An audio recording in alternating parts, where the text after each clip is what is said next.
Assalamu alaikum warahmatullahi wabarakatuh. Ndugu yenu Walid Alhadi Omar Kawambwa, namshukuru Mwenyezi Mungu Subhanahu wa Ta'ala. Katika yale ambayo kwamba tunatakiwa tukumbushane kila siku, ni hili ambalo nataka kulisema leo. Tunajua kwamba tunapita katika zama ambazo ni za misukosuko. Sote ni mashahidi kwamba ulimwengu tulioishi nao sasa ni ulimwengu ambao umegubikwa na umezidiwa na matatizo zaidi kuliko faraja na raha na starehe.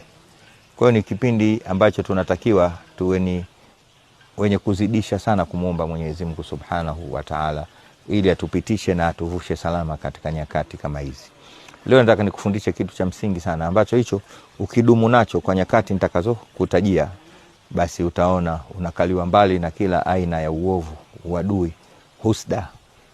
Na hiyo anasema ukiwa unadumu nayo sana kwa nyakati nitakazo kutajia, hata wale wabaya wako wanaweza wakajitokeza wakakwambia kabisa, sisi ndio wabaya, tunakufanyia ubaya kadha kadha, tusamehe au tuhukumu unavyotaka, na wataacha kabisa kukufanyia ubaya. Na kama wataendelea baada ya kuwa imefika katika ile peak, watakuwa wanadhurika wenyewe.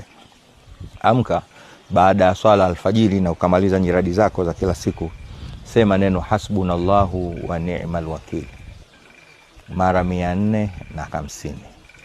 Mara 450.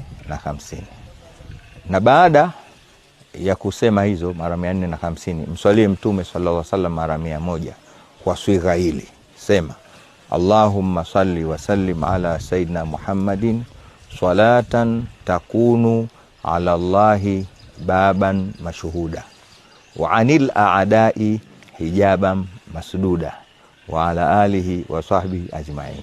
Narudia, Allahumma salli wa sallim ala sayyidina Muhammadin salatan takunu ala Allahi baban mashhudan wa anil a'da'i hijaban masduda wa ala alihi wa sahbihi ajma'in. Sema mara 100. Ile hasbunallahu wa ni'mal wakil mara 450 na salatu ala nabihi mara 100.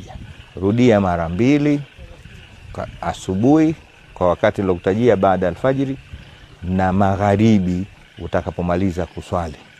Na hata akina mama zile siku zao ambazo kwamba hawaswali kwa sababu wanakuwa hapo katika ada yao, pia wanaendelea na uradi kama huu.